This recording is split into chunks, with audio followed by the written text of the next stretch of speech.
So, good morning, everybody. Good to be with you today. I'm glad you have joined me for the exciting conclusion of the Alexander romance. When we left off, Alexander and his men had been through all sorts of adventures, met all sorts of crazy magical creatures, the men without heads, the griffins. Alexander's cook discovered the water of life that could give Alexander immortality, and did not pass it along to Alexander. And that's about where, and of course their legendary journey to the realm where the sun don't shine. Hi, Horace Melly. Their journey to the realm where the sun don't shine. We're going to pick up pretty close to there. We are still in, remember, everything is written in first person right now because we are in the middle of a letter from Alexander to his mother. After we reemerged, the cook told us what had happened at the spring. I was consumed with misery when I heard it and punished him severely. But then I said to myself, what use is it, Alexander, to regret what is past? I did not, of course, know that he had drunk some of the water or that he had kept some of it. He had not admitted this, but only how the dried fish had come to life again. But then the cook went to my daughter, Kale, whom one of my concubines, Una, had borne to me, and promised to give her some of the water of immortality. I called my daughter to me and said, "Take your luggage and leave my sight. You have become an immortal spirit, and you shall be called Nereida because you have obtained immortality from the water." Then I ordered her henceforth to live no longer among men, but in the mountains. She left my presence weeping and wailing, and went to live with the spirits in the desert places. As for the cook, I ordered that he have a millstone tied around his neck and be thrown into the sea. He thereupon became a spirit himself, and went away to live in a corner of the sea, which is called Andreas after him. That is the story of the cook and my daughter. From all that I had experienced, I was sure that this place was the end of the world. I had a great ark built there and inscribed with the words, "If you want to get to the land of the blessed, keep to the right or you will get lost." Then I began to ask myself if this place was really the end of the world, where the sky touched the earth. I wanted to discover the truth, so I gave orders to capture 2 of the birds that lived there. They were very large white birds, very strong but tame. They did not fly away when they saw us. Some of the soldiers climbed onto their backs, hung on tightly, and flew off. The birds fed on carrion, with the result that a great many of them came to our camp, attracted by the dead horses. I captured 2 of them and ordered them to be given no food for 3 days. On the 3rd day, I had something like a yoke constructed from wood, and had this tied to their throats. Then I had an ox skin made into a large bag, fixed it to the yoke, climbed in, holding 2 spears, each about 10 feet long, and with a horse's liver fixed at the point. At once the birds soared up to seize the livers, and I rose up with them into the air, until I thought I must be close to the sky. I shivered all over because of the extreme coldness of the air, caused by the beating of the bird's wings. Soon a flying creature in the form of a man approached me and said, "Oh, Alexander, you have not yet secured the whole earth, and are you now exploring the heavens? Return to earth as fast as possible, or you will become food for these birds. Look down on the earth, Alexander." I looked down, somewhat afraid, and behold, so you got to realize when this is being written, nobody's ever flown before. Okay, so Alexander's the first man to fly. I looked down, somewhat afraid, and behold, I saw a great snake curled up, and in the middle of the snake, a tiny circle like a threshing floor. Then my companion said to me, "Point your spear at the threshing floor, for that is the world. The snake is the sea that surrounds the world." Thus admonished by providence above, I returned to earth, landing about 7 days' journey from my army. I was now frozen and half dead with exhaustion. Where I landed, I found one of the satraps who was under my command, Borrowing 300 horsemen from him, I returned to my camp. Now I have decided to make no more attempts at the impossible. Farewell. And that's the end of the letter. Oh no, what have I done? What have I done? Leaving those regions, he went to war against Eurymithres, the leader of the Belsarians, because he refused to bow to the might of Macedonia. Oh, I guess it is time for a slide. When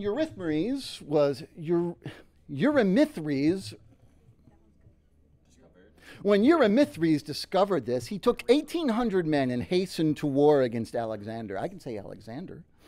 When he approached Alexander's advanced lookouts, they spotted him, and so Alexander discovered what Eurymithres was up to.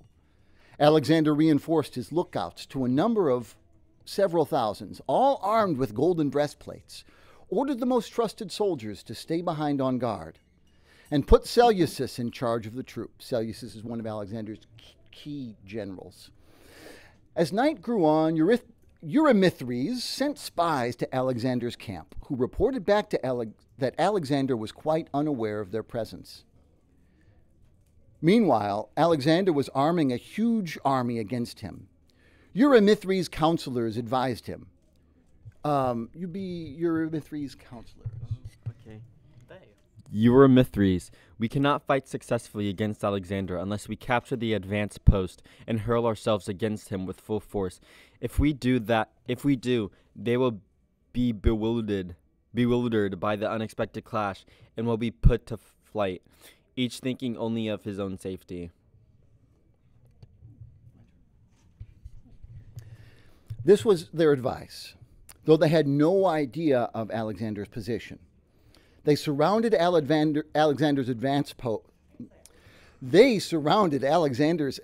posts by night. I haven't spoken to a human being in a week. Leave me alone. They surrounded Alexander's advanced posts by night, expecting to hunt them all down while they were ignorant of the attack. But when the Belsarians caught sight of Alexander's dispositions, they forgot all about fighting, and their thoughts turned to flight. It was too much for them. At this point, Seleucus brought his phalanx up against them. At once they turned tail, exemplifying the Homeric phrase, "He came on like a lion and went off like a deer." Seleucus' men charged and captured Eurymithres. Some of the enemy Alexander's men killed.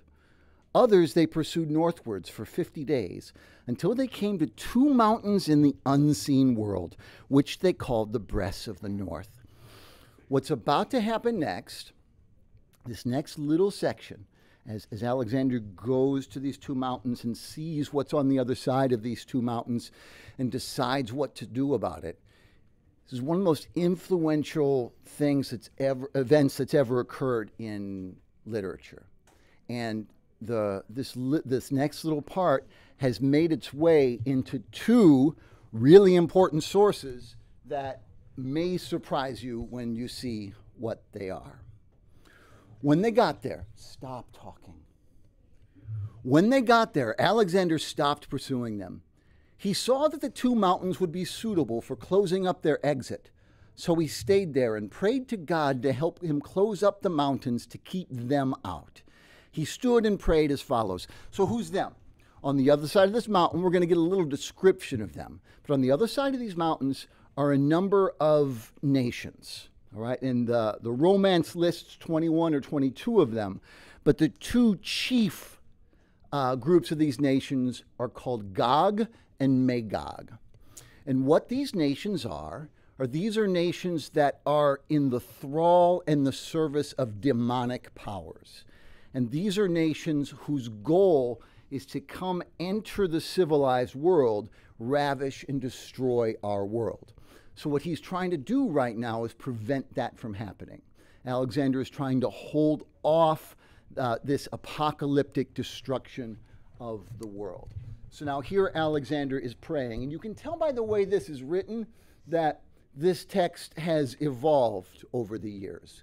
Surely the original Egyptian version of this text, written in, probably the 200s BC, would not have Alexander praying to a monotheistic God.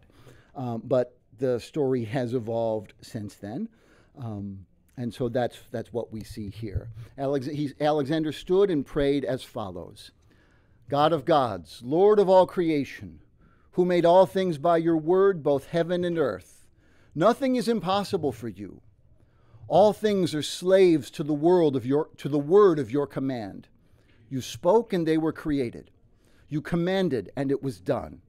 You alone are eternal, supreme, invisible, sole God, and there is no other but you.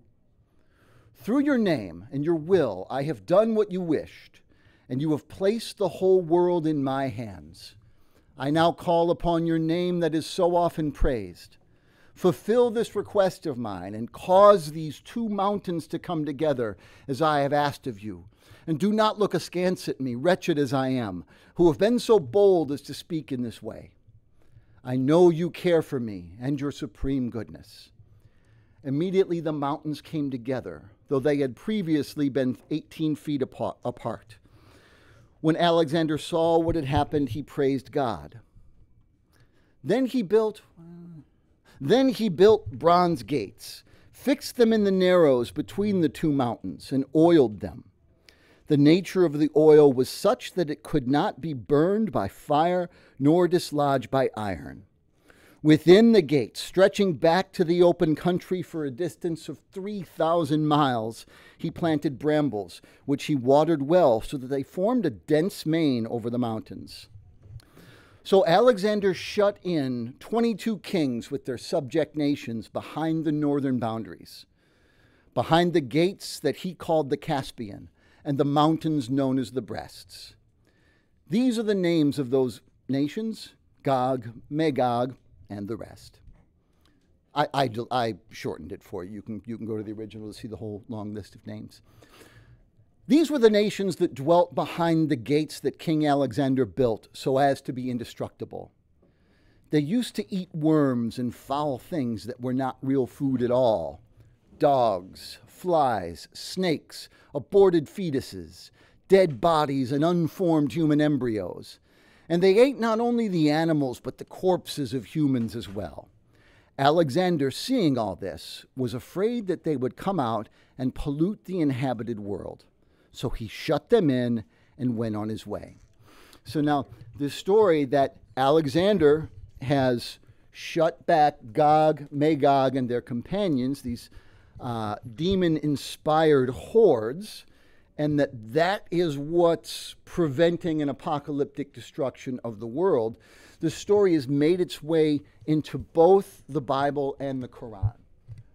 Here is the relevant passage from the Quran. It's the 18th surah. And they ask you about Zul-Karnain, that is the two-horned one, Alexander. Quick note, Alexander was... Caden, will you hit the glowing moon button on the TV? Alexander was often depicted on coins, regular him with two ram's horns, because the syncretic god Zeus Amon was always pictured as regular Zeus with ram's horns. So Alexander, as alleged son of Zeus Amon, is often pictured that way with the two horns. And they ask you about Zul-Karnain, that is the two-horned one, Alexander. Say, I will tell you something about him. We, and in this text it's God speaking in first person, plural, we've established him on earth and gave him all kinds of means. He pursued a certain course, until when he reached the setting of the sun, he found it setting in a murky spring and found a people in its vicinity. We said, O Zul-Karnain, you may either inflict a penalty or else treat them kindly. He said, as for him who does wrong, we will penalize him. Then he will be returned to his Lord, and he will punish him with an unheard of torment. But as for him who believes and acts righteously, he will have the finest reward, and we will speak to him of our command with ease. Then he pursued a course, until when he reached the rising of the sun, he found it rising on a people for whom we had provided no shelter from it. And so it was. We had full knowledge of what he had. Then he pursued a course, until when he reached the point separating the two barriers, he found beside them a people who could barely understand what is said. They said, O Zul-Karnain, the Gog and Magog are spreading chaos in the land. Can we pay you to build between us and them a wall? He said, what my Lord has empowered me with is better, but assist me with strength, and I will build between you and them a dam. Bring me blocks of iron. So that when he had leveled up between the two cliffs, he said, blow. And having turned it into a fire, he said, bring me tar to pour over it. So they were unable to climb it, and they could not penetrate it. He said, this is a mercy from my Lord. But when the promise of my Lord comes true, he will turn it into rubble, and the promise of my Lord is always true. On the last day we will leave them surging upon one another, and the trumpet will be blown, and we will gather them together. On that day we will present the disbelievers to hell, all displayed, those whose eyes were screened to my message and were unable to hear.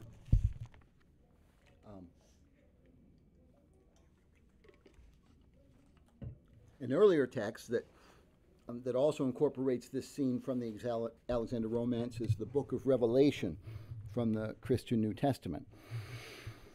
Then I saw heaven open, and behold, a white horse. The one sitting on it is called Faithful and True, and in righteousness he judges and makes war. His eyes are like a flame of fire, and on his head are many diadems, and he has a name written that no one knows but himself. He is clothed in a robe dipped in blood, and the name by which he is called is the Word of God. And the armies of heaven, arrayed in fine linen, white and pure, were following him on white horses. From his mouth comes a sharp sword with which to strike down the nations, and he will rule them with a rod of iron. If you haven't figured out, this is the author of Revelation is describing a vision of Jesus as a triumphant warrior in the heavens. From his mouth comes a sharp sword with which to strike down the nations, and he will rule them with a rod of iron. He will tread the winepress of the fury of the wrath of God the Almighty. The Battle Hymn of the Republic is based on that verse. On his robe and on his thigh he has a name written, King of Kings and Lord of Lords. Then I saw an angel standing in the sun, and with a loud voice he called to all the birds that fly directly overhead, come, gather for the great supper of God, to eat the flesh of kings, the flesh of captains, the flesh of mighty men, the flesh of horses and their riders, and the flesh of all men, both free and slave, both small and great. And I saw the beast and the kings of the earth with their armies gathered to make war against him who was sitting on the horse and against his army. And the beast was captured, and with it the false prophet, who in its presence had done the signs by which he deceived those who received the mark of the beast and those who worshipped its image. These two were thrown alive into the lake of fire that burns with sulfur, and the rest were slain by the sword that came from the mouth of him who was sitting on the horse, and all the birds were gorged with their flesh. Then I saw an angel coming down from heaven, holding in his hand the key to the bottomless pit and a great chain. And he seized the dragon, the ancient serpent, who is the devil and Satan, and bound him for 1,000 years, and threw him into the pit, and shut it, and sealed it over him, so that he might not deceive the nations any longer, until the 1,000 years were ended. After that, he must be released for a little while. Then I saw thrones, and seated on them were those to whom the authority to judge was committed. Also I saw the souls of those who had been beheaded for the testimony of Jesus and for the word of God, and those who had not worshipped the beast or its image and had not received its mark on their foreheads or their hands. They came to life and reigned with Christ for 1,000 years. The rest of the dead did not come to life until the 1,000 years were ended. This is the first resurrection. Blessed and holy is the one who shares in the first resurrection. Over such the second death has no power, but they will be priests of God and of Christ, and they will reign with him for 1,000 years. And when the 1,000 years are ended, Satan will be released from his prison and will come out to deceive the nations that are at the four corners of the earth, Gog and Magog, to gather them for battle. Their number is like the sand of the sea. And they marched up over the broad plain of the earth and surrounded the camp of the saints in the beloved city. But fire came down from heaven and consumed them. And the devil who had deceived them was thrown into the lake of fire and sulfur, where the beast and the false prophet were. And they will be tormented day and night forever and ever. Okay, let's wrap up so that's Alexander's holding back the hordes of Gog and Magog to prevent the annihilation of the world.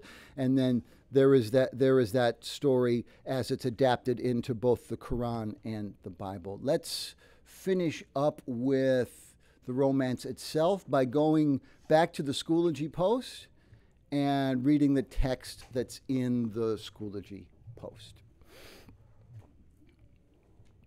Alexander's general Antipater decided to murder Alexander. Otherwise, he feared he would be in prison because of the way he had treated Olympias. We didn't cover that point, but Antipater was left in charge back home in Pella, Macedonia, and he's not been very kind to Alexander's mom. Bad call.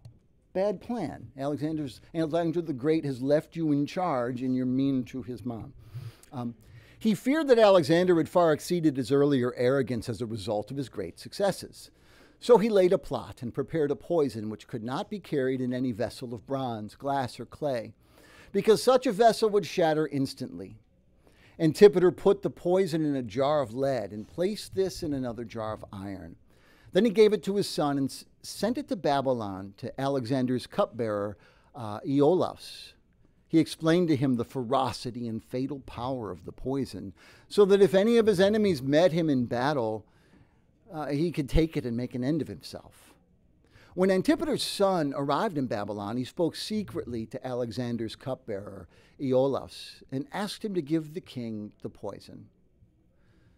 Now, Iolaus was nursing a grudge against Alexander because some days earlier he had made some mistake, and Alexander, as one does when one's in charge, had hit him over the head with his stick, injuring him very severely. So Iolaus, in his anger, was very willing to become accomplice to Antipater's son in the crime. Iolaus also took into his confidence a certain Medius who had likewise been assaulted by Alexander. Can you imagine having someone in charge who just beats you over the head with things? That sounds terrible. It must be terrible. It must be unbearable. It must be, shut it. They discussed how they would get Alexander to drink the poison. One day Alexander was sleeping off a large dinner. Quick though, for folks in the room. So the typos you see in here aren't just the regular typos.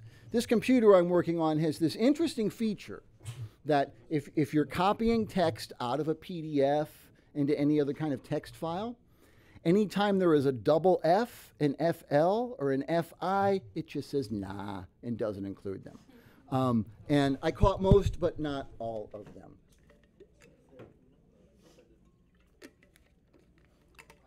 So Alexander's sleeping off a large dinner. Why are you going to sleep off a large dinner? Well, Alexander's also drunk.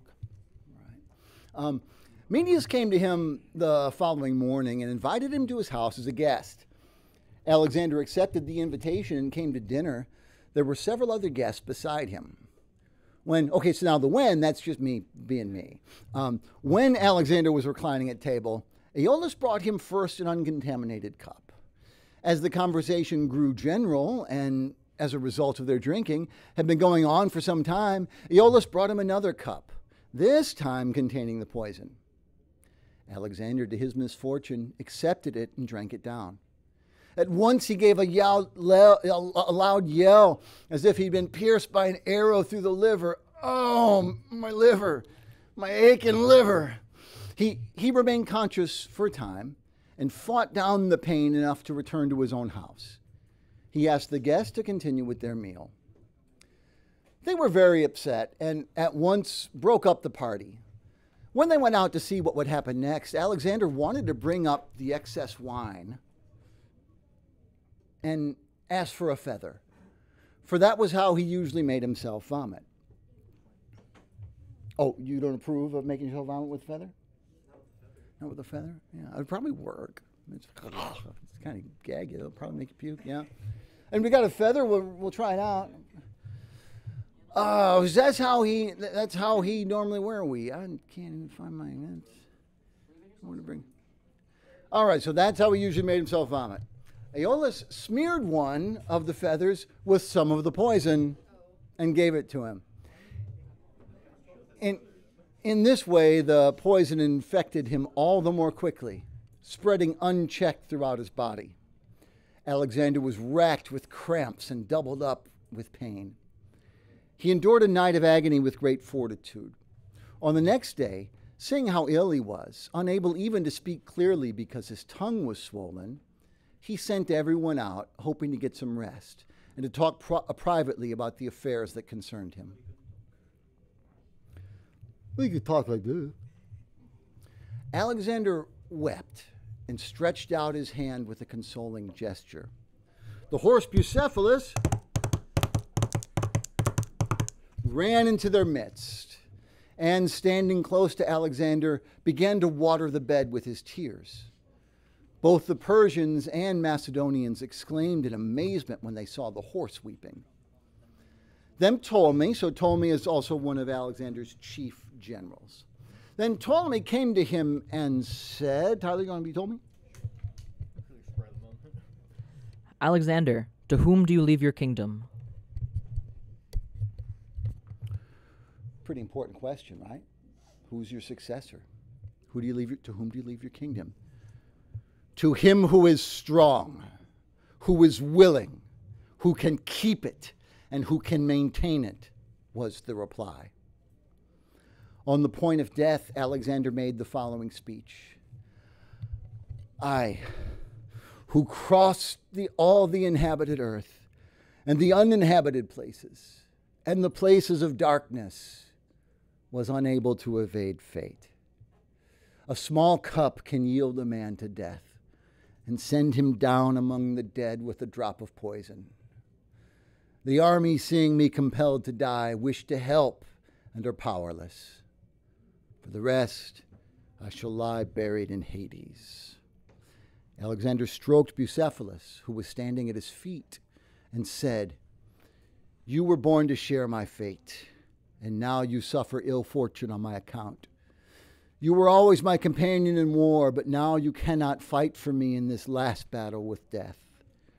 You look as if you wish to help me, but you cannot.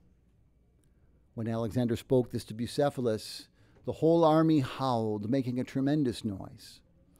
The treacherous slave who had prepared the poison and who had plotted against their lives thought that Alexander was dead and came running to see. When Bucephalus saw him, he cast off his morose and dejected look, and just as if he were a rational, even a clever man, I suppose it was done through providence above, he avenged his master. He ran into the midst of the crowd, seized the slave in his teeth, and dragged him to Alexander. He shook him violently and gave a loud whinny to show that he was going to have his revenge. Then he took a great leap into the air, dragging the treacherous and deceitful slave with him, and smashed him against the ground. The slave was torn apart. Bits of him flew all over everyone like snow falling off a roof in the wind. The horse got up, neighed a little, and then fell down before Alexander and breathed his last. The horse just died. The horse just died of grief. Paragraph before where it said you're fated to suffer the same fate. Yes. Bucephalus is a real one. He really just said, I'm about to die, but I'm going to take you down with me. You're all going to do that for me someday, right? No. Bucephalus turns a man into mincemeat and then dies. Alexander smiled at him. Then the air was filled with mist, and a great star was seen descending from the sky, accompanied by an eagle. And the statue in Babylon, which was called the statue of Zeus, trembled. When the star ascended again to the sky, accompanied by the eagle, and had disappeared, Alexander fell into his eternal sleep. Ladies and gentlemen, the Alexander romance.